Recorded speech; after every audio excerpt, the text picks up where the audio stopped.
चला तर आपण भरपूर पुढे आलेलो जावामध्ये. आपल्याला जावामध्ये म्हणण्यापेक्षा आपण समजायला लागलो हळूहळू जावाला.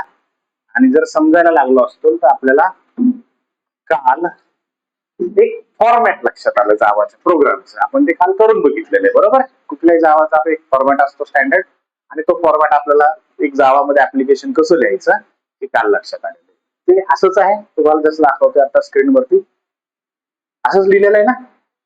आता याच्यामध्ये मी सांगितलं होतं तुम्हाला की फॉर्मॅट मध्ये काय टाकलं होतं आपण. हे जे ऍक्सेस स्पेसिफायर आहे, त्या ऍक्सेस स्पेसिफायरच्या ठिकाणी आपण काय टाकलं होतं, पब्लिक टाकलं होतं, बरोबर आहे. आता हे जे पब्लिक आहे ते काय सांगितलं होतं मी, कशासाठी वापरलं होतं तुम्हाला उदाहरण दिलं होतं पार्किंगचं, गाडीच्या किया सेल्टॉस, राईट, बरोबर ना. पार्किंगचं उदाहरण ते आपण आपल्या पार्किंग मध्ये लावलं काय, दुसऱ्याच्या पार्किंग मध्ये लावलं काय, किंवा पब्लिक पार्किंग मध्ये. 3 प्रकारच्या पार्किंग येतात त्या, आणि तिन्ही प्रकारच्या पार्किंग वेगवेगळ्या लोकांसाठी अवेलेबल असतात, बरोबर. तशाच पद्धतीचं हे आहे की तुमच्या एखाद्या प्रोग्राम मध्ये जावाच्या कुठल्या कुठल्या व्हॅल्यूज आहेत, जे जे असेल तुमच्या जावाच्या प्रोग्राम मध्ये, मग ते फंक्शन बी असतील, व्हॅल्यू बी असतील, इंटिजर म्हणजे व्हेरिएबल बी असतील, काही असेल, ते सगळं जे असलेलं मटेरियल आहे ते कुणाला यूज करता येईल ते ठरवण्याची पद्धत म्हणजे ऍक्सेस स्पेसिफायर, बरोबर. ऍक्सेस स्पेसिफायर आपण काल जे वापरलं होतं ते पब्लिक आहे, बरोबर. दुसरं काय मी सांगितलं होतं की प्रायव्हेट नावाचं असते. प्रायव्हेट नावाच्या याच्यामध्ये काय होईल, प्रायव्हेट नावाच्या याच्यामध्ये तिथे फक्त मी पार्किंग करू शकतो, दुसरं कोणी करू शकणार. प्रायव्हेट पार्किंग बघा, एखाद्या कॉम्प्लेक्स मध्ये आपण गेलो तर त्या कॉम्प्लेक्सच्या मध्ये राहणाऱ्या लोकांचं किंवा ऑफिस असलेल्या लोकांसाठीच पार्किंग असते, बाहेरच्यांना अलाउड नसते. असते का, नसते. आणि प्रोटेक्टेड एक असते. प्रोटेक्टेडचा अर्थ काय की रिझर्व्ह केलेली असते. रिझर्व्ह केलेली असते म्हणजे काय की मी माझी पार्किंग आहे ना ती फक्त कुणाला तरी देईल. म्हणजे मी गेट पास दिली एखाद्याला, त्याला सांगेल की जा तिथे गाडी लावू, दुसऱ्याला लावू शकणार नाही. आणि हे इथं सुद्धा वापरलं जातं, इथं वापरलं जातं प्रोटेक्टेड ऍक्सेस स्पेसिफायर. ते एका गोष्टीसाठी की बाबा तुम्ही जर एखादा क्लास लिहिलाय, त्या क्लासचा चाइल्ड क्लास बनविलाय, म्हणजे इनहेरिटन्स आपण ज्यावेळेस शिकू त्या इनहेरिटन्स मध्ये एक चाइल्ड क्लास असेल, एक पॅरेंट क्लास असेल, बरोबर. मग पॅरेंट क्लास म्हणजे काय आणि चाइल्ड क्लास म्हणजे काय हे त्यावेळेस तिथे गेल्यावर बघू. पण अगदी थोडक्यात सांगायचं झालं तर एक गोष्ट लक्षात घ्या, जमीन कुणाकुणाकडे, सगळ्यांकडेच आहे ऑलमोस्ट, राईट. ही जमीन तुम्ही घेतलेली आहे, कुणी घेतलेली आहे, वडिलांची आहे का, वडिलांनी घेतलेली आहे. किती जणांच्या वडिलांनी घेतलेली जमीन आहे, तुमच्या वडिलांनी घेतलेली. पहिली काय होती वडिलांना, पहिली नव्हती, वडिलांनी घेतलेली, बरोबर. तुमच्या बी आधी होती, नंतर पुन्हा वडिलांनी घेतली, बरोबर. आधी होती म्हणजे काय, जी आधीची होती ती जमीन कुणाची होती, आजोबाची होती. बघा काय झालंय या ठिकाणी, आजोबांच्या कुणीतरी त्यांच्या आजोबांनी वडिलांनी घेतलेली जमीन असेल किंवा त्यांच्या नावावरची जमीन असेल, ती ऑटोमॅटिकली आजोबाच्या नावावर आली. आली का नाही, कुठल्या न्यायाने आली, इनहेरिटन्सच्या नावाने. म्हणजे काय, अनुवंशिकतेच्या नावाने ती परंपरागत वंशावळागत तुमच्याकडे आलेली आहे. जसं तुमचं सरनेम चालत आले, बरोबर. आता तुमचं सरनेम मी लावू शकतो का, भांडायला तर मी उद्या येईन माझ्यासोबत, बरोबर. तसंच आहे काय, कशाच्या संदर्भात, तुमच्या जमिनी संदर्भात. की तुमच्या जमिनीमध्ये तुमच्या वडिलांची प्रॉपर्टी आहे, तुमच्या वडिलांच्या प्रॉपर्टीमध्ये तुम्ही तर जाऊ शकता, पण त्याचा मित्र जाऊन राहू शकतो का, पॉसिबलच नाही. कोणी राहू देत नाही, पाय ठेवू देत नाही, जमीन ठेवू देतात कोणी पाय नाही. आणि ह्यालाच म्हणायचं प्रोटेक्टेड. ठराविक लोकांसाठी राखून ठेव, प्रोटेक्टेड. ठराविक म्हणजे कोण, फक्त वंशावळ. फक्त वंशावळ म्हणजे कोण, चाइल्ड, बरोबर. हे डिटेल मध्ये आपल्याला तिथे गेल्यावर समजणार आहे, त्याची काय अडचण नाही, राईट. सो याच्यानंतर आपण हे पब्लिक स्टॅटिक वाईड मेन लिहिलं, स्ट्रिंग ऑफ एक्स लिहिलं, आणि एक लॉजिक लिहिलं. काल आपण प्रिंट वगैरे करून पाहिलं होतं की नव्हतं, पाहिलं होतं ना. तर ह्याच्यामधलं जे मेन कन्सेप्ट आहे, मेन जी गोष्ट शिकण्यासारखी आहे ती आहे की जसं यांनी विचारलं होतं की काय विचारलं होतं, ते एक्सच्या पुढे ते हे लिहितात ते काय नेमकं, हे खूप जबरदस्त शिकण्यासारखं. आणि मी त्याला काल उत्तर दिलं होतं की त्याच्या ऐवजी तू तुझं नाव बी लिहिलंस तरी सुद्धा तुमच्या नावाचा प्रोग्राम रन होण्यासारखा आहे. हे कोणत्या आधारावर होईल, कशाच्या आधारावर होईल हे बघावं लागेल. त्याच्या अगोदर आपण एक स्टेटमेंट यूज केलं होतं. कोणतं स्टेटमेंट यूज केलं होतं, system dot out dot print alien, बरोबर आहे. आता प्रिंट एलियन जिथं लिहिलं होतं ना त्याच्या समोर पॅरेंथिसिस होतं, बरोबर. हे पॅरेंथिसिस तुम्हाला प्रोग्रामिंग मध्ये कुठे बी दिसले, याला पॅरेंथिसिस म्हणतात. ओपनिंग सेमी सर्क्युलर बेसिस आणि क्लोजिंग सेमी सर्क्युलर बेसिसचा एक पेअर, एक पॅरेंथिसिस असतं. हे पॅरेंथिसिस ज्या ठिकाणी तुम्हाला दिसल त्या ठिकाणी 100% तुम्हाला सांगता येईल की हे फंक्शन काय आहे, फंक्शन आहे. फंक्शनलाच ऑब्जेक्ट ओरिएंटेड प्रोग्रामिंग लँग्वेज मध्ये मेथड हे दुसरं नाव. फंक्शन म्हणजेच मेथड. जसं मी काल ते पत्रिकेचा विषय काढला होता, लग्न वगैरे सांगितलं होतं तुम्हाला. फंक्शन कशावरून फंक्शन आहे की स्टेप बाय स्टेप काहीतरी करणं आहे. लग्न म्हणलं की स्टेप बाय स्टेप काहीतरी करणे. लग्न म्हणलं की 10वा होतोय का? नाही होत. 10वा म्हणलं की लग्न होतंय का? नाही होत. काही काही ठिकाणी अपवादात्मक होते, त्याचा काही विषय नाही. पण नेहमी तर होत नाही ना. म्हणजे फंक्शन आहे याचा अर्थ काय? ठराविक काहीतरी गोष्टी घडणार आहेत, राईट? आणि आपल्याला तेच करायचंय. कॉम्प्युटरचा उपयोगच त्यासाठी करायचा आहे. आपल्याला कॉम्प्युटर कडून काम करून घ्यायचंय. कॉम्प्युटर कडून जे काम करून घ्यायचे ते असंच डायरेक्ट कॉम्प्युटरला सांगता येत नसते. ते सांगण्याची पद्धत म्हणजे फंक्शन असते. बरोबर? सो हे पॅरेंथेसिसचा अर्थ काय होतं? फंक्शन होतं. याच्या अलीकडे लिहिलेला पुढचा शब्द होता प्रिंट एलियन होता बघा. Println, right? Small letter मध्ये. आता हे जे प्रिंट एलियन आहे ना, तुम्ही जर सी लँग्वेज मध्ये प्रिंटएफ पाहिलं असेल तर सेम प्रिंटएफ ची कॉपी. प्रिंटएफ सुद्धा वापरता येते जावामध्ये, आपण वापरू पुढे गेल्यावर.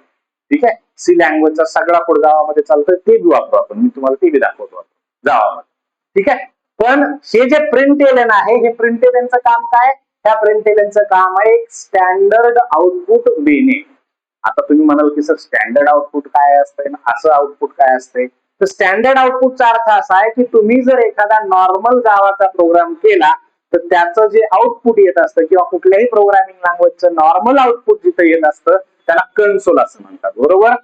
कन्सोल, जी काळी ब्लॅक स्क्रीन असते ना, त्याला कन्सोल. कालचं आपलं आउटपुट आलेलं बघा ब्लॅक स्क्रीनवर आलतं. आपण प्रोग्राम बी तिथंच लिहिला होता सीएमडी प्रॉम्प्टवर आणि आउटपुट बी तिथंच काढलं होतं की नव्हतं? ती जी जागा आहे कन्सोलची, त्या कन्सोलच्या वर येणारं आउटपुट याला स्टँडर्ड आउटपुट असं म्हणतात. मग तुम्ही म्हणाल सर अजून कुठं कुठं आउटपुट येते? अजून आउटपुट कुठं कुठं येते? तुमचं मोबाईलचं ऍप्लिकेशन काढलं तर त्याच्यामध्ये तुम्हाला दिसतंय की मोबाईलच्या स्क्रीनवर आउटपुट यायला लागले. ती स्क्रीन ब्लॅक नाहीये, वेगळी आहे. त्याच्यानंतर आउटपुट कुठे यायला लागले? वेबसाईटच्या ब्राउझरवरती आउटपुट यायला लागले. ती सुद्धा स्क्रीन ब्लॅक नाहीये, ती सुद्धा वेगळी स्क्रीन. म्हणजे कन्सोलचं जे आउटपुट असते तेवढं स्टँडर्ड आउटपुट असते, बाकीचे सगळे आउटपुट हे एक्स्ट्राचे आउटपुट आहे. येते लक्षात? सो स्टँडर्ड आणि बाकीच्या आउटपुट मध्ये फरक आहे. तो प्रिंट एलियन काय आहे? मग एक फंक्शन आहे किंवा एक मेथड आहे. पण ही मेथड कुठली आहे? कारण आपण जर म्हणतो की जावा जी आहे ती ऑब्जेक्ट ओरिएंटेड प्रोग्रामिंग लँग्वेज आहे, तर त्याचा सरळ अर्थ काय झाला? फंक्शन बी आणि व्हेरिएबल बी दोन्ही बी जावाच्या कुठल्या ना कुठल्या क्लासचा पार्ट असणार आहे. बरोबर? मग ही जी मेथड आहे ही कुठल्या क्लासचा पार्ट आहे? ही प्रिंट एलियन नावाची मेथड कोणत्या क्लासचा पार्ट आहे? तर ही आहे सिस्टम नावाच्या एका क्लासचा पार्ट. याच्या अगोदर काय लिहिलं होतं? याच्या अगोदर लिहिलं होतं आउट. बरोबर? आणि याच्या अगोदर लिहिलं होतं सिस्टम. आता सिस्टम लिहिताना तुम्हाला काल आठवतंय आपण एक मिस्टेक केली होती. मी मिस्टेक अशी केली की नमस्ते नाव लिहिलं होतं माझ्या फाईलचं. ते मी तुम्हाला सांगितलं की मला कॅपिटल लिहायचं होतं, सॉरी माझ्याकडनं चूक झाली, मला स्मॉल लेटर मध्ये लिहिलं. बरोबर आहे? याचा अर्थ काय होता? याचा अर्थ होता जावामध्ये तुम्ही ज्या वेळेस एखादा क्लास तयार कराल त्यावेळेस त्या क्लासचं नाव कॅपिटल लेटर स्टार्ट व्हायला पाहिजे. सरळ. बरोबर आहे? हे स्टँडर्ड आहे. नाही लिहिलं तरी काही फरक पडणार नाही. एखादा क्लास तुम्हाला मी रनही करून दाखवेल बिना कॅपिटल लेटरचा. पण कसं असतंय, कधी नियमाने चाललेलं कधी बी चांगलं असतं. बरोबर? मग इथं सिस्टमचं यस कॅपिटल होतं बघा. तुम्ही काल बघा तुमच्या ह्याच्यामध्ये सिस्टमचं यस कॅपिटल होतं. याच्यावरून आपण ओळखू शकतो की यस कॅपिटल आहे म्हणजे हे क्लासचं नाव. आता दोन प्रश्न आपले सॉल्व्ह झाले. काय? की प्रिंट एलियन काय आहे? प्रिंट एलियन ही एक मेथड आहे.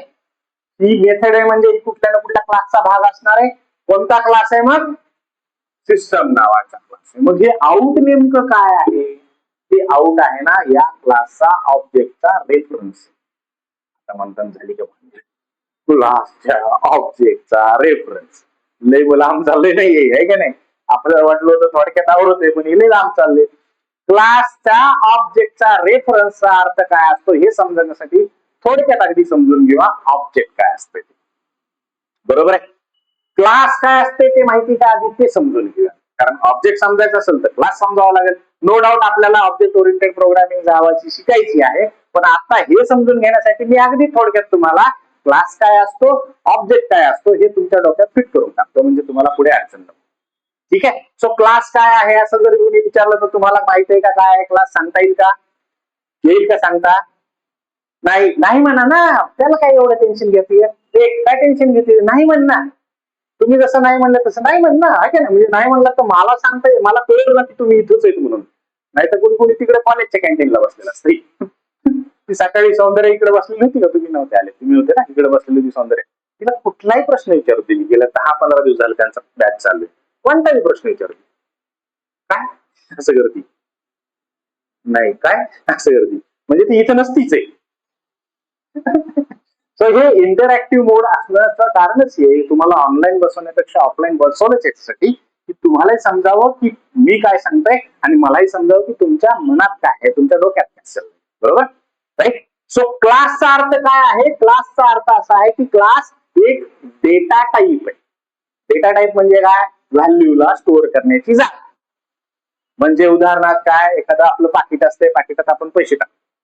पैसे ठेवण्याची जागा कोणती? पाकिट. तसं आपल्या ऍप्लिकेशन मधल्या ज्या मेथड्स आहेत आणि जे व्हेरिएबल्स आहेत त्यांना ठेवण्याची जागा म्हणजे क्लास. बरोबर, हे एक डेटा टाईप आहे. कोणता डेटा टाईप आहे? User defined data type. आता युजर डिफाइंड डेटा टाईप म्हणजे काय? युजरने त्याच्या सोयीनुसार त्याच्या फ्लेवरने बनवलेला डेटा टाईप. उदाहरण द्यायचं झालं तर या युजर टाईप डेटा टाईपच्या अगोदर काय असते का? तर असते बिल्ट इन डेटा टाईप असती आणि दुसरं असतं डिराइव्ह डेटा. 3 प्रकार आहेत डेटा टाईपचे जगातल्या कुठल्याही प्रोग्रामिंग लँग्वेज मध्ये. पहिला डेटा टाईप आहे बिल्ट इन डेटा टाईप, दुसरा डेटा टाईप आहे डिराइव्ह डेटा टाईप, तिसरा टाईप आहे युजर डिफाइंड. आता हा जो बिल्डिंग डेटा टाईप आहे ना, मी थोडस विस्तृत घेतोय, हे नका करू बघा, 2-4 दिवस जास्त जाऊ द्या, काय हरकत नाही.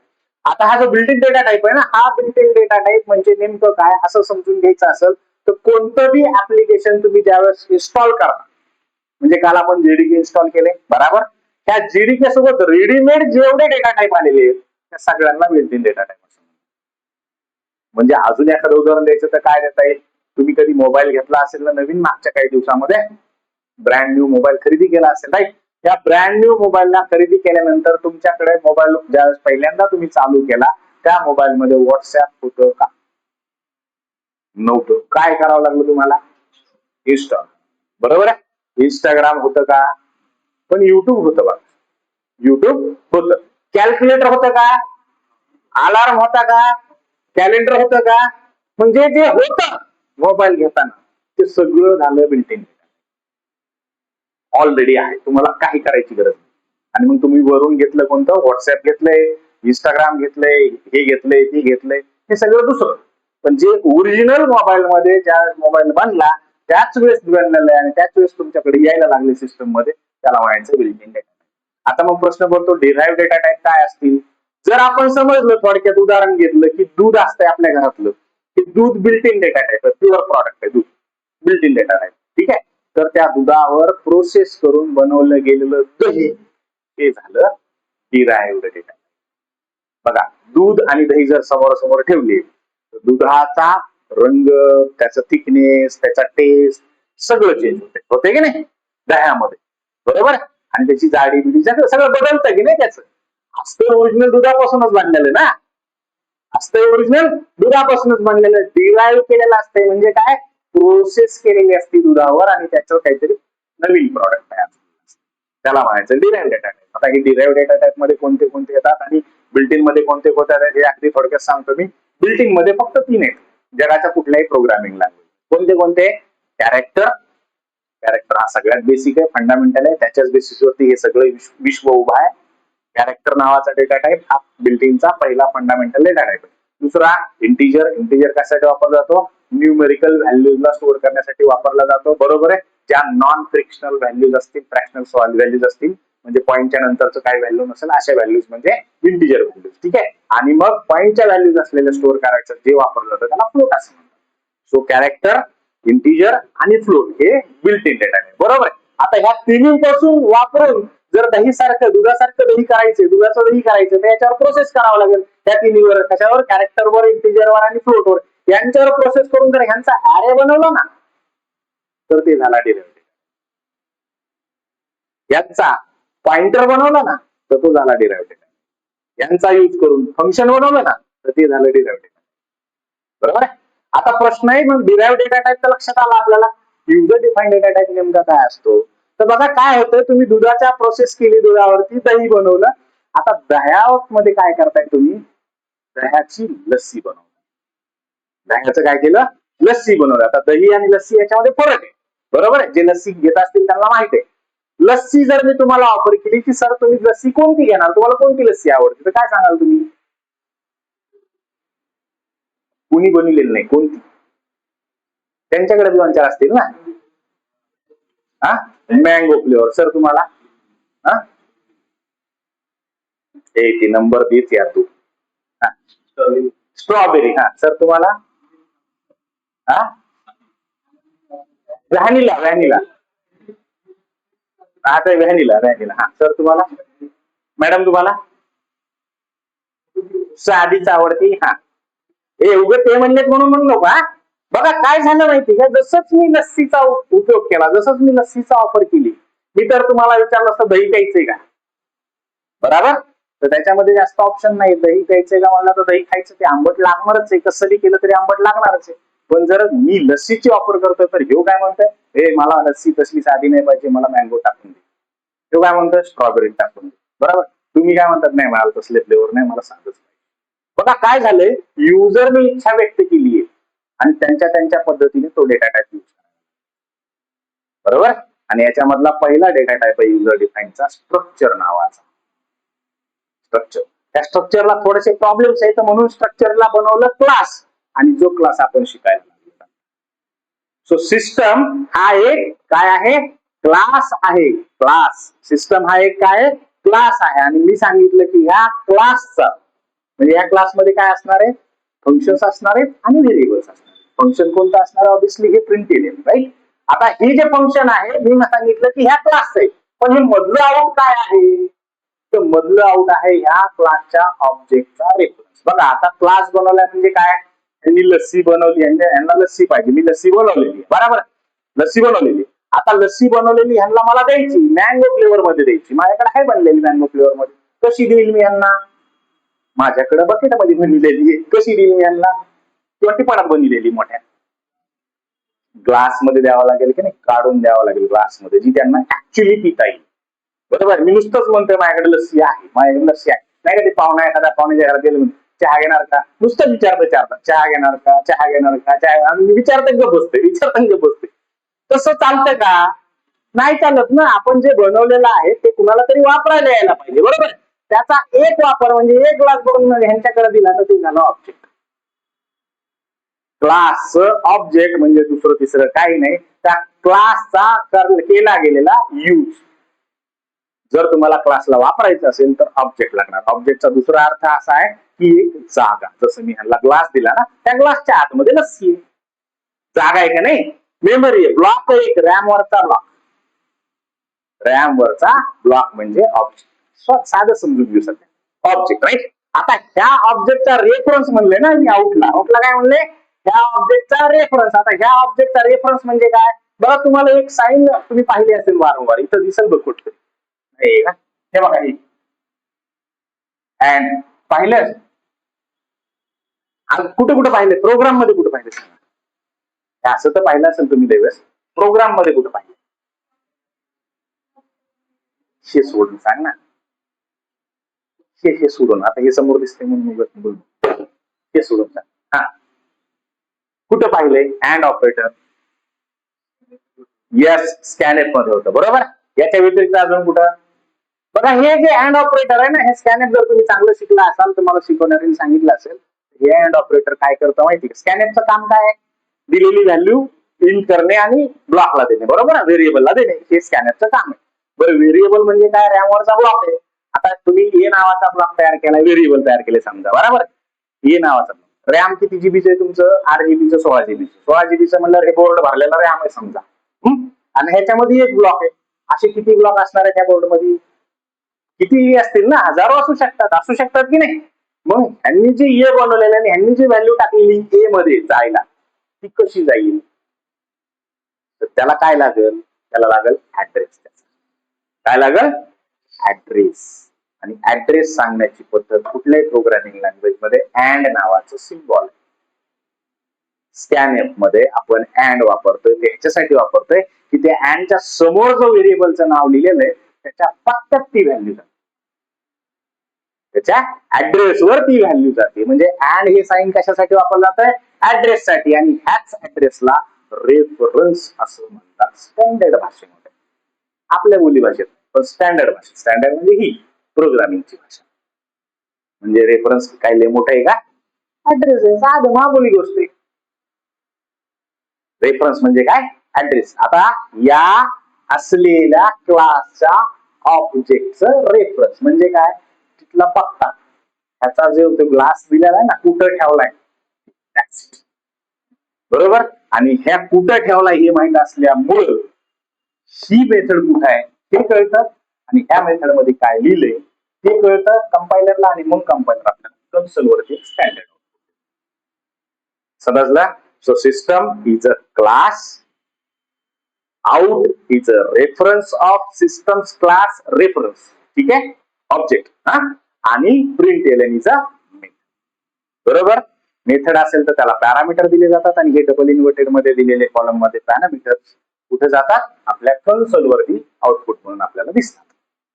ठीक आहे, हे लक्षात घेतलं तर आता ते जे कालचा प्रश्न होता की हे जे नेमकं लिहिलेलं आहे कोणतं, हे public static wide main string of हे आणि मग पॅरामीटर, असं त्याचं एकंदर काय आहे, सिंटॅक्स आहे. मग हे सिंटॅक्स समजून घ्यायचं असेल तर कसं करावं लागेल, आपल्याला काय घ्यावं लागेल समजून, तर बघा पब्लिकचा अर्थ तर सगळ्यांना माहित झालाय आता, पब्लिक म्हणजे एक ऍक्सेस स्पेसिफायर आहे. स्टॅटिक म्हणजे काय असतं माहिती आहे तुम्हाला, अर्थ मी प्रोग्रामिंगचा मी कधीच विचारणार नाही तुम्हाला, जनरल विचार.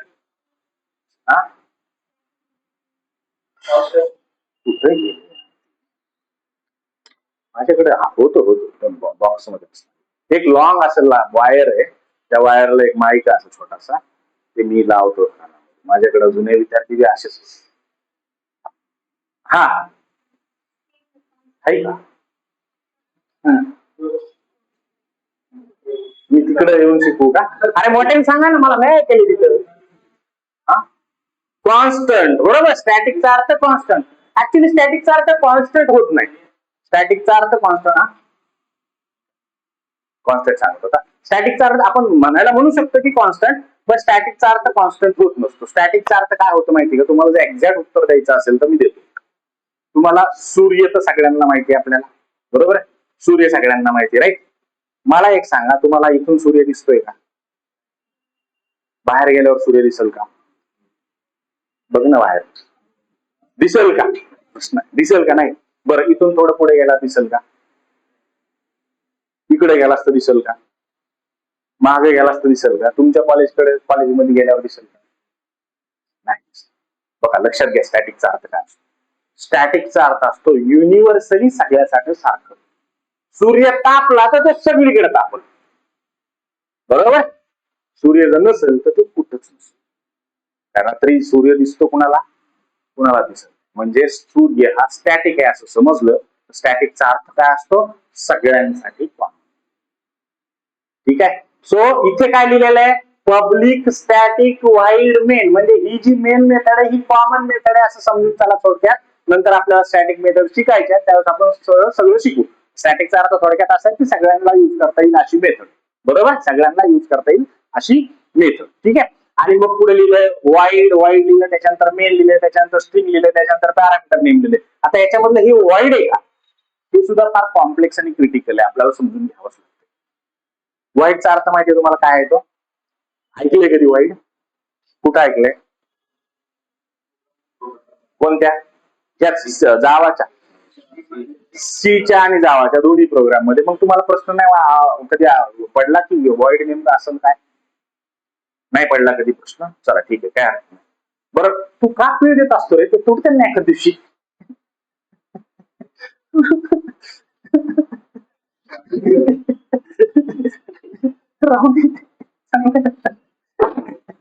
सॉरी ते बाबा ते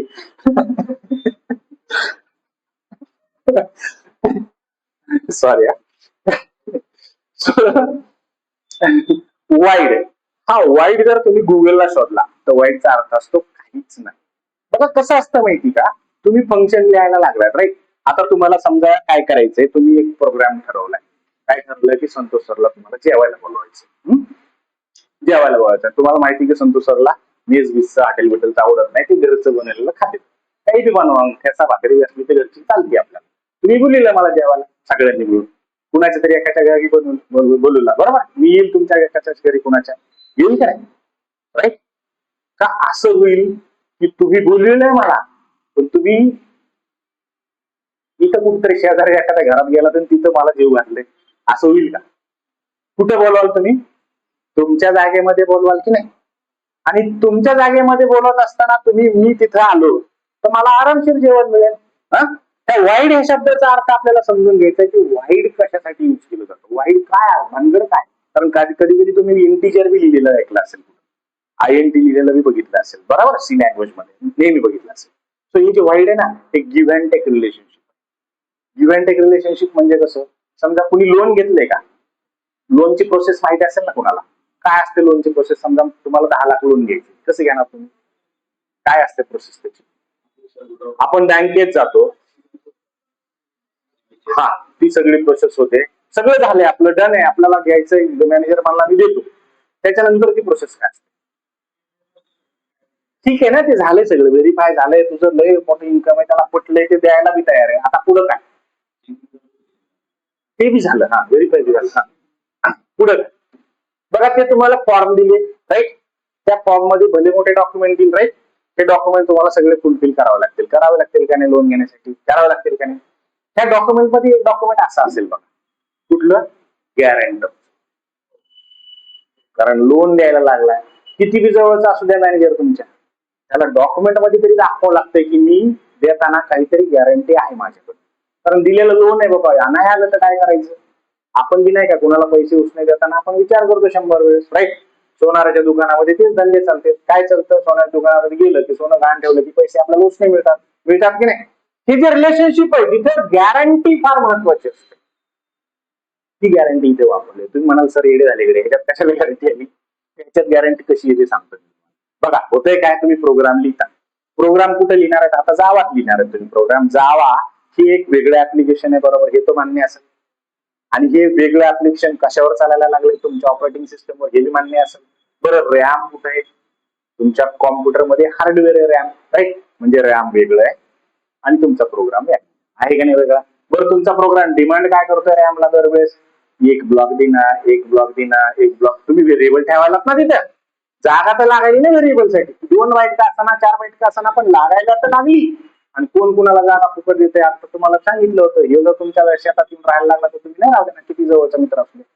होतं का असं, नाही, जागेला फार जास्त महत्व असतं. हे कंपायलर जाते जागा घ्यायला रॅम कडं, असं समजा तुम्ही हे ए व्हेरिएबल आहे आणि हे बी व्हेरिएबल आहे, तुम्हाला 2 व्हेरिएबल प्रोग्राम मध्ये वापरले तुम्ही. रॅम काय करते, दोन्हीला घेते, खिशात टाकते, पळत पळत जाते रॅम कडे. हे रॅम बाबा कंपायलर रॅम कडे जातोय आणि म्हणतोय बघ माझ्याकडे 2 व्हेरिएबल आहेत, मला थोड्या वेळासाठी, माझं काय लगेच 2 मिनिटात होते काम, 2 मिनिटात मी प्रोग्राम रन करतो आणि 2 मिनिटासाठी मला तुझी जागा किती लागते, रॅम विचारतो किती लागते, ते म्हणतो 4 बाईट लागते. ठीक आहे, आता 4 बाईट द्यायचे म्हणजे रॅम मॅनेजर सारखा बँकेचा जो देतो तो विचार करतो ना असा साईड बसून, विचार करतो ना असं, देणारा माणूस नेहमी तसाच विचार करतो. मग ते रॅम बी तसाच विचार करतो, यार द्यावं का नाही, द्यावं का नाही, द्यावं का नाही. शेवटी ठरतं कुठल्या अटीवर द्यायचंय का नाही, म्हणजे काहीतरी घ्यायचंय का असंच द्यायचं. एक चांगला मित्र असेल, रॅम जर कंपायलरचा चांगला मित्र असेल, जसं तुम्ही एकमेकांचे मित्र चांगले आहेत, तू म्हणला मला याला 100 रुपये नाही दे, तू असंच काढशील आणि दिसून याला, ठीक आहे, तुला माहिती घ्यायचे पैसे कुठे जाणार नाही, बरोबर, राईट. आणि जर तुम्ही रस्त्यावर चालणाऱ्या एखाद्याला म्हणले 100 रुपये देतो, तो काय म्हणजे देतो मी, मला मोबाईल दे थोड्या वेळ तुझ्या, तू किती 10 मिनिटं पाहिजे ना, 10 मिनिटं मोबाईल दे, ठीक आहे 100 रुपये, मोबाईल 100 रुपये आणून दे, मोबाईल घेऊन जा, असंच होईल का नाही सगळीकडे. आणि हेच प्रकार आहे ह्या वाईट ज्या ज्या ठिकाणी लिहिलेलं असेल ना, त्या ठिकाणी ह्या कंपायलर मध्ये आणि रॅम मध्ये एक अग्रीमेंट होतं. कोणतं अग्रीमेंट, दोस्तीचं अग्रीमेंट, की मी तुला काही देणार नाही, तू मला काही देणार, मला जागा वापरायला. मग काय होतंय, रॅम का म्हणतोय तू त्याला काही देणार नाहीस ना मला, मी एक काम करतो, एक शाश्वती तर दे, लिहून तर दे मला, की मी तुझं काही घेणार नाही असं लिहून दे. जाता जाता जर जागा घेऊन गेला तर मी काय करू, रॅम प्रश्न पडतो ना रॅमला, मी रॅम म्हणतो काहीतरी लिहून दे अग्रीमेंट सारखं. आणि ते अग्रीमेंट म्हणजे हे वाईड, वाईडचा सरळ सरळ शब्दशः अर्थ आहे काहीच नाही. म्हणजे ज्या ज्या ठिकाणी वाईड लिहून मेन फंक्शन सुरू केलेला आहे, त्या ठिकाणी रॅम मध्ये आणि कंपायलर मध्ये एक अग्रीमेंट झालंय की रिटर्न मध्ये काहीही मिळणार नाही, वापसीत काही मिळणार नाही. आणि ज्या ज्या ठिकाणी वाईड नसते त्या ठिकाणी, म्हणजे काहीच नाही अशा ठिकाणी काही नसणार आहे, आणि काहीच नाही असं जर नसेल तर काहीतरी असणार आहे, बरोबर आहे. म्हणजे जिथं जिथं वाईड नाही तिथे तिथे इंट दिसेल तुम्हाला, बरं, आणि जिथं जिथं इंट दिसेल ना खाली रिटर्न नावाचा शब्द दिसेल. बघा, कुठलाही प्रोग्राम काढा जगातला कोणताही, हे आहे गिव्ह अँड टेक. आलं लक्षात. सो कोणतंही फंक्शन ज्यावेळेस रन करायचे त्यावेळेस त्या फंक्शनला रन करण्यासाठी त्याच्यामध्ये व्हेरिएबल असणार आहे, त्याला जागा लागणार आहे, आणि ही जागा अशीच फुकट मिळत नाही. रॅम त्याच्या बदल्यात काहीतरी रॅमला पाहिजे असते, आणि जर काही देणार नसेल, कोण कंपायलर जर त्याला काही देणार नसेल तर वाईड लिहावं लागतं, आणि जर कंपायलरने ठरवलं की नाही मला ह्याला मी इंटिजर देऊन टाकतो, तर इंटिजर देते, मग प्रोग्राम सगळा संपला की खाली शेवटी लिहिलं. आता काम झाले ना, खालची लाईन म्हणजे सगळ्यात शेवट आहे, शेवट झालाय, काम झाले तर ते रिटर्न जे दिलं होतं तुला ते रिटर्न वापस अशातला. जसं यांनी मोबाईल ठेवला होता आणि 100 रुपये घेऊन गेला होता, आता 100चं काम संपलेलं आहे, त्याचं आले त्याच्यावर 100 रुपये, आणि 100 रुपये दिले, मोबाईल वापस आपापल्या गावाला, हे आपल्या गावाला ते संपला विषय. So this is a relationship of give and take, जी आपल्या रिअल लाईफ मध्ये आहे आणि तीच वापरली गेलेली इथं, कारण दोन वेगवेगळ्या सिस्टम्स आहेत. एक आहे तुमचं हार्डवेअर, दुसरं आहे तुमचं जावाचं ऍप्लिकेशन. ते लक्षात. So it's a kernel kind of thing. तुम्हाला जर कर्नल शब्द ऐकला असेल कधी, त्याच्याशी रिलेटेड आहे. ठीक आहे. सो आता क्लिअर राहील इथून पुढे. वाईड ज्या ठिकाणी वाईड असेल त्या ठिकाणी रिटर्न नावाचा कीवर्ड कधीच नसणार आहे, आणि ज्या ठिकाणी वाईड नसेल मग फ्लोट असू दे, इंटिजर असू दे, क्लास असू दे, काही असू दे, रिटर्न मध्ये खाली रिटर्न नावाचा कीवर्ड लिहिलेला असेल, आणि जर वर इंटिजर लिहिलेला असेल ना, इंटिजर मेन असं लिहिलेलं असेल तर खाली रिटर्न 0, 1, 2 असं काही एखादी कुठलीही इंटिजरची व्हॅल्यू रिटर्न केलेली चालते. मग तुम्ही सी लँग्वेजचा प्रोग्राम येताना रिटर्न 0 लिहिता लिहिली, बरोबर. तुम्ही एक काम करा, उद्यापासून रिटर्न 100 करायला सांगा, तरी प्रोग्राम रन होईल, कारण त्याला इंटिजरची कुठलीही व्हॅल्यू एक्सपेक्टेड आहे. इंटिजरची जी रेंज आहे 32,767, तेवढ्या रेंज पैकी कुठलीही एक व्हॅल्यू टाका आणि तुमच्या मित्रांना सांगा, हे बघ तरी रन होते, मी 0 नाही टाकत, 1000 टाकतोय, 30,000 टाकतोय, तरी रन करून नका. दाखवू करून लगेच, दाखवू करून चालेल ना. लक्षात आलं काय आहे ते. सो प्रत्येक गोष्टीमध्ये एक कथा आहे, हे दडलेलं आहे, आणि ते समजलं तर मग आपल्याला टेक्नॉलॉजी फार सोपी जाते. मी तुम्हाला आजच सांगितलं होतं की टेक्नॉलॉजी हे आपल्या हातचा मळ आहे. माणसाने बनवली तर ती काही जास्त डोक्याच्या पलीकडे नाही, आणि माणसाने कशी बनवली असेल तर माणसाच्या स्वतःच्या अनुभवातून बनवलेली आहे, बरोबर आहे. माणूस काय मंगळावर गेला, तिथले प्राणी बघितले, मग त्यांनी केलंय असंच प्रकार नाही. त्यांनी इथलेच प्राणी बघितलेत, आपल्याच आजूबाजूचे बघितलेत, आपल्या समाजातले, आणि मग टेक्नॉलॉजी डेव्हलप केलेली. जे नियम झाले ते इथलेच आहे, बरोबर. फक्त तेवढं एकदा समजलं तर मग बाकीचं सगळं समजलं. आता राहिला प्रश्न की बाबा हे वाईड समजले, मेन काय आहे मी तुम्हाला कालच सांगितलं होतं. मेन काय आहे, it's a heart of any kind of programming. कुठल्याही प्रोग्रामिंगचं हार्ट आहे. कसं हार्ट आहे, कारण जर एखाद्या डॉक्टर ऑपरेशन सेंटरच्या आतमध्ये गेलाय पेशंटचं ऑपरेशन करायला, आणि बाहेर आला आणि म्हणला की सर सॉरी आम्ही त्याला वाचलो नाही शकलो, पिक्चर मध्ये असतं हे सॉरी आम्ही त्याला वाचून नाही शकलो असं म्हणतोय, ते असं सॅड करून तोंड म्हणतंय, आणि आपण मग रडायला सुरुवात करतो. म्हणजे हिरो हिरोईन जे असते ते रडायला सुरुवात पिक्चर मधले, हे कशावरून सांगतो डॉक्टर, तर ते मध्ये जाऊन बघत असतो की पेशंटचा हार्ट चालू आहे का बंद आहे. स्टेथोस्कोप लावून हार्ट बंद असलं की माणूस डेड आहे, आणि मग तो बाहेर येऊन सांगतो की नाही बाबा वी आर सॉरी, बरोबर आहे. मग हार्ट बंद असला तर माणूस मेलेला समजला जातो. तर प्रोग्रामिंग मध्ये मेन फंक्शन नसेल, कुठल्याही प्रोग्रामिंग मध्ये, पायथन बी असू द्या, कुठल्याही प्रोग्रामिंग लँग्वेज मध्ये, ज्या प्रोग्रामिंग लँग्वेज मध्ये मेन नावाचं फंक्शन नाहीये तो प्रोग्राम कधीच रन होत नाही, तो डेड असतो. ते लक्षात. So main is that, right. राहील लक्षात. मेन काय लक्षात राहील, main is a heart of programming.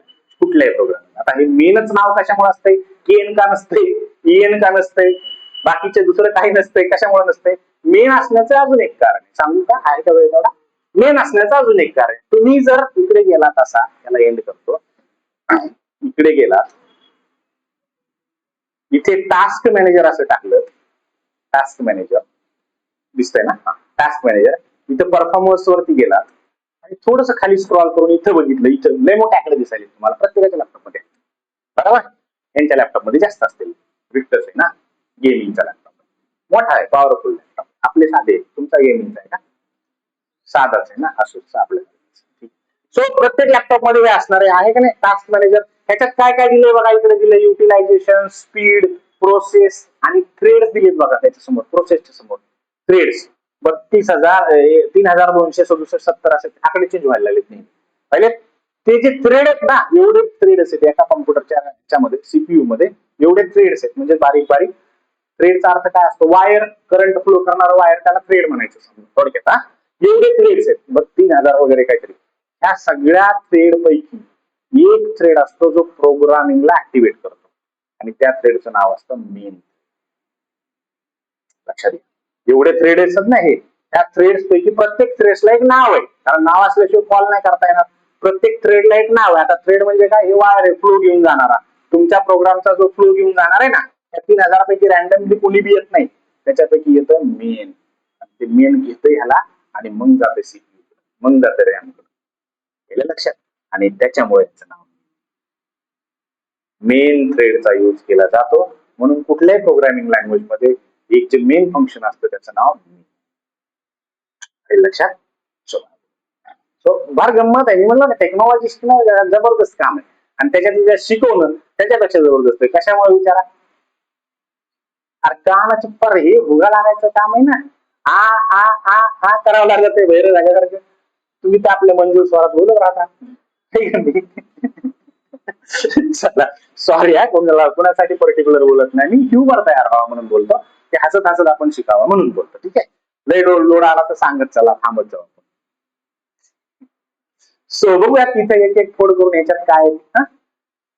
अरे बापरे. सो सगळ्यात आधी एक्स जे लिहिलेलं होतं का, ते एक्स काय आहे, व्हॅलिड आयडेंटिफायर. आता व्हॅलिड आयडेंटिफायरच्या अगोदर एनी हा शब्द लिहिला. X is any valid identifier. Any हा शब्द फार महत्वाचा आहे, लक्षात घ्या. व्हॅलिड म्हणजे काय, व्हॅलिडचा अर्थ काय होतो. हा, व्हॅलिड म्हणजे आपण माहिती, आपण रोज यूज करतो. व्हॅलिडचा अर्थ काय होतो की ते त्याच्यासाठी म्हणजे काय म्हणतात नियमानुसार, असंच म्हणता येईल ना. व्हॅलिडचा अर्थ नियमानुसार, बरोबर. आता व्हॅलिड आहे पण काय आहे, आयडेंटिफायर आहे. आयडेंटिफायरचा अर्थ काय असतो की कुणाला जर मला ओळखायचं असेल तर कशाने ओळखू. जसं मी याला योगेश नावाने ओळखतो, तर तुला हर्षद म्हणून, याला जित म्हणून ओळखतो, बरोबर. आयडेंटिफायरचा अर्थ काय, मग त्याची ओळख. म्हणजे मी ओळख तर शक्यतो नावानेच होते. शक्यतो कशाने होते, नावानेच होते ओळख. म्हणजेच identifier are nothing but our variable names. आपले व्हेरिएबलचे नाव, मी त्या दिवशी सांगितलं होतं तुम्हाला व्हेरिएबलचे नाव कसे ठेवतात ते, बरोबर. तर हे व्हेरिएबलचे नाव म्हणजे काय, आयडेंटिफायर. मग ते काहीही असू शकतं आणि एनी लिहिल्यामुळे ते काहीही असू शकतं. जर तिथे एनी नसतं तर मग तेच असलं असतं, एक्सच असलं असतं. एक्स आहे त्याच्यासोबत काय लिहिलेलं आहे, एनी व्हॅलिड आयडेंटिफायर. म्हणजे याचा अर्थ काय होतो, याचा अर्थ होतो की तुम्ही आत्ताचा प्रोग्राम अशा पद्धतीने लिहिलेला होता, बरोबर. अशा पद्धतीने लिहिलेला होता. आता याच्यामध्ये मी 2-3 गोष्टी आहेत. काय, व्हॅलिडेटर जे आहे, एनी व्हॅलिडेटर. तर व्हॅलिडेटर म्हणजे नियम असणार आहेत. आता नियम असणार तर त्याचे नियम सुद्धा आपल्याला माहित असले पाहिजे. कोणते कोणते नियम आहेत त्यासाठी थोडक्यात मी तुम्हाला सांगतो. In Java identifier must follow these rules. कोणते कोणते रूल्स आहेत ते बघूयात आपण. It can contain letters, both uppercase and lowercase, digits, underscores and dollars. म्हणजे एखाद्या नावामध्ये काय काय असायला पाहिजे हे तिथं दिलेले. काय काय असायला पाहिजे, अपर केस आणि लोअर केस अल्फाबेट्स असतील, डिजिट्स असू शकतात, अंडरस्कोर असू शकतं आणि डॉलर नावाचं साइन असू शकतं. It must begin with a letter and underscore or a dollar sign but not a digit. म्हणजे याचा अर्थ काय, तुम्ही डॉलरने साइन करू शकता, एखाद्या अल्फाबेटने साइन स्टार्ट करू शकता. नाव आहे ना, आता समजा माझं नाव संतोष आहे, माझं नाव संतोष हे एस ने स्टार्ट होते, बरोबर आहे. ते मी असं नाही लिहायला पाहिजे ना, कसं, हे संतोष नाव आहे माझं, ठीक आहे. हे नाव मी स्टार्ट असं नाही लिहायला पाहिजे ना, question mark Santosh. This is wrong. का, कारण मी कुठल्याही सिम्बॉलने त्याला सुरुवात नाही करू शकत. सुरुवात मी कशाने करू शकतो, अल्फाबेटने करू शकतो, डिजिटने सुद्धा करू शकतो, इथं सांगितलेलं डिजिटने सुद्धा करू शकतो, आणि अंडरस्कोर नावाचे एक सिम्बॉल आहे त्यांनी करू शकतो, आणि डॉलर नावाचं सिम्बॉल आहे. डॉलर कसं करते तरी, डॉलर नावाचं सिम्बॉल आहे त्यांनी सुरुवात. म्हणजे एखादं नाव कसं सुरुवात असायला पाहिजे, कसं असायला पाहिजे त्याच्याविषयीच हे नियम आहेत. व्हॅलिड आयडेंटिफायर म्हणजे नेमकं काय, तर व्हॅलिड आयडेंटिफायर म्हणजे असं नाव कोणतंही असू शकेल, पुढे दाखवणार आहे मी, कोणतंही असू शकेल ते नाव ज्या नावाची सुरुवात अल्फाबेट्सने केली जाऊ शकते, ज्या नावाची सुरुवात डिजिट्सने केली जाऊ शकते, ज्या नावाची सुरुवात डॉलरने केली जाऊ शकते, आणि ज्या नावाची सुरुवात दुसऱ्या साइननी कधीही केली जाऊ शकत नाही. आणि it can be a reserved keyword in Java. It cannot be a reserve. Reserve keyword तर तुम्हाला त्या दिवशी सांगितलं होतं की नरेंद्र दामोदर मोदी दुसऱ्या अर्थाने आणि दुसऱ्या ठिकाणी वापरताच येत नाही, म्हणजे ते तर वापरता येणार नाही. म्हणजे कोणतं नाही वापरता येणार बघा, पब्लिक नाही वापरता येणार ते कीवर्ड आहे, वाईड नाही वापरता येणार ते कीवर्ड आहे, इंटिजर नाही वापरता येणार ते कीवर्ड आहे, अजून क्लास काल सांगितलं ते कीवर्ड आहे. हे त्यांच्यासाठी स्पेशल स्टॅटिक हे कीवर्ड आहे, ते त्यांच्या कामासाठी बनवलेले आहेत, ते इथं नाही वापरता येणार. इथं तुम्हाला नाव लिहायचं तर स्वतःच असं नाव तयार करूनच लिहावं लागेल, त्याच्यापैकी आपण एक्स लिहिलेलं होतं. ठीक आहे, चला आता हे पहिलं एक्झाम्पल आहे. पहिलं एक्झाम्पल काय लिहिलं, आता तुम्ही म्हणले ना एक्स लिहिलं होतं काल, तिथं आर्म्स लिहिले. आता एक्सच्या ऐवजी काय लिहिलंय आर्म्स. ते पहिलं तसंच आहे, काय आहे स्ट्रिंग आहे आणि एक स्क्वेअर ब्रॅकेट आहे, स्ट्रिंग आहे आणि एक स्क्वेअर ब्रॅकेट आहे, पहिलं तसंच आहे. पण त्याच्यानंतरचं जे एक्स होतं त्या एक्स ला बदलून काय लिहिलंय आर्क्स लिहिलंय. खालचं त्या सोडून खाली काही अडचण नाही, खाली फक्त आउटपुट काढण्यासाठी आहे. ठीक आहे, तर वर लक्ष दिलं तुम्ही तर आता हे जे समोर आर्क्स लिहिले ना ते आर्क्स म्हणजे आयडेंटिटी. मागच्या केसमध्ये एक्स होतं, आता काय आहे आर्क्स. आता हे म्हणजे आपण मागे घेतलं होतं, आता हे असं. ठीक आहे, त्याच्यानंतर तुम्ही आर्ग्स होतं त्याचा आर्ग्युमेंट्स लिहू शकता. बरोबर आहे, काय झालं आता हा आर्ग्युमेंट नावाचा शब्द आहे, शब्द आहे हा कीवर्ड असता तर लिहिता आला असता का आपल्याला, नसता लिहिला. कीवर्ड आहे म्हणजे तुम्ही आर्ग्युमेंट्स नावाचा एक शब्द तयार केला आणि टाकला तिथं, अल्फाबेटचं कॉम्बिनेशन आहे. ठीक आहे, त्याच्यानंतर मायार्क्स टाकले, नियम तर तेच आहेत आपले, दुसरा काही नियम आहे का, मायार्क्स टाकले. त्याच्यानंतर इनपुट ऍरे असं टाकले. ठीक आहे, त्याच्यानंतर सीएमडी लाईन आर्ग्युमेंट असं टाकले. म्हणजे तुम्ही मी जसं सांगितलं होतं काल की ह्या स्ट्रिंगच्या नंतर जे स्क्वेअर ब्रॅकेट आहे त्याच्यानंतर एक्स किंवा आर्क्स असंच टाकलं जातंय नेहमी तुमच्या वर्गामध्ये, त्या ठिकाणी काय तुमचं नाव टाकून प्रिंट करायला सांगा, ते 100% प्रिंट होईल. सांगितलं होतं की नाही. आणि याचाच अर्थ ते जे आहे आपण जे शिकायचा प्रयत्न करतोय आयडेंटिफायर नेमके काय का असू शकतात, तर आयडेंटिफायर म्हणजे दुसरं तिथं काय नाही, असलेलं कोणतंही तुम्ही तयार करा व्हेरिएबल आणि ते व्हेरिएबलचं नाव म्हणजे आयडेंटिफायर, ओळख आहे त्याची. सो मी आता वेगवेगळ्या प्रकारे तुम्हाला ओळख करून दाखवतो. बघा अंडरस्कोर आर्ग लिहिले खाली, दुसऱ्या याच्यामध्ये 7व्या एक्झाम्पल मध्ये काय लिहिलंय अंडरस्कोर आर्क्स लिहिले, काय फरक पडणार नाही.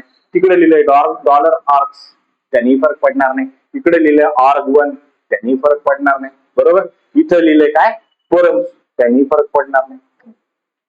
येते लक्षात, म्हणजे इतकं प्रचंड त्याच्यामध्ये ताकद आहे. आणि याला कमांड लाईन आर्ग्युमेंट असं म्हणतात. पुढे जाऊन आपल्याला ते शिकायचं त्याची काळजी नाही, पण आता आपण त्याची फोड करून बघत होतो की नेमकं पहिल्या प्रोग्राम मध्ये आपण हे जे वापरलं होतं ते असंच का वापरलं,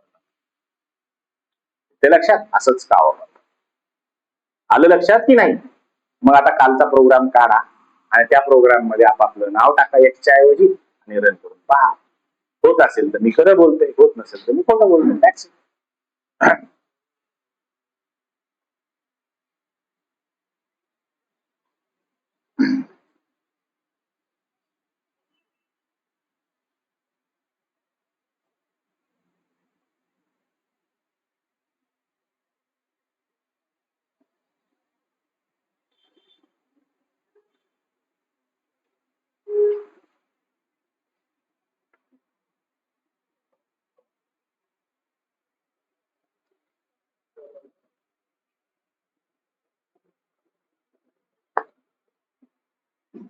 आणि ते 3 नियम सांगितले होते, डॉलर अंडरस्कोर, एखादं डिजिट वापरून बघा सुरुवातीला, एखादा दुसरा सिम्बॉल वापरून बघा सुरुवातीला, ते चालणार नाही. दुसरा सिम्बॉल वापरलेला, फक्त अंडरस्कोर चालेल आणि डॉलर चालेल.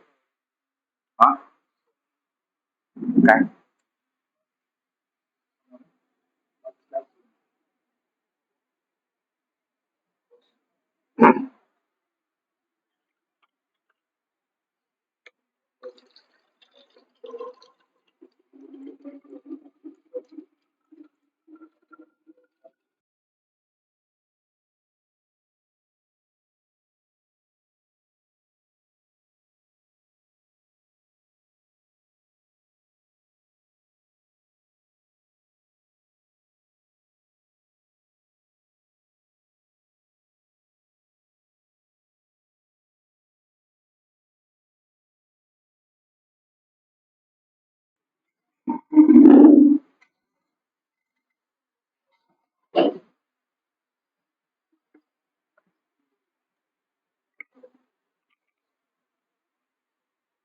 जमलं. काय झालं यश? जमलं? झालं?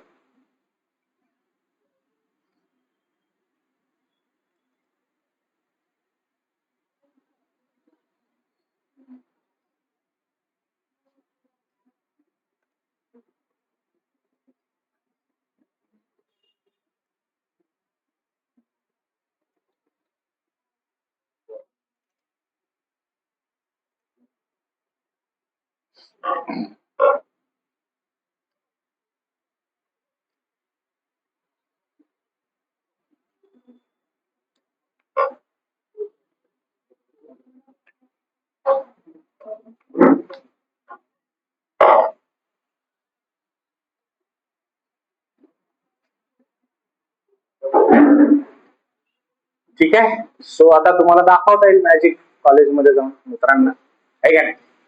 ट्रिक ट्रिक म्हणून लय असल्या इंस्टाग्रामला फिरत असतात ट्रिक.